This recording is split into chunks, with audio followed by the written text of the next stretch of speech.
இந்த டோல்கேட் வந்து ரொம்ப கொடுமையான ஒரு விஷயம். இந்த வருஷத்துல நம்ம இதுல எவ்வளவு டோல்கேட் சிந்து வரி வசூல் பண்ணியிருக்காங்க யாருக்காவது தெரியுமா? எத்தனையோ ஆயிரம் கோடிகள். இந்த கோடிகள்லாம் எங்க போனது?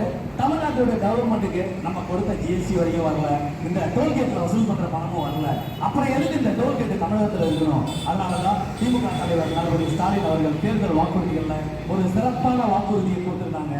இந்த தேர்தலில் வெற்றி பெற்ற உடனேயே தமிழகத்தில் இருக்கிற அனைத்து சுங்கச்சாவடிகளும் அகற்றப்படும் அப்படின்னு. இது வந்து ஒரு வரவேற்கக்கூடிய ஒரு திட்டம். இதை பொதுமக்கள் புரிஞ்சுக்கணும்.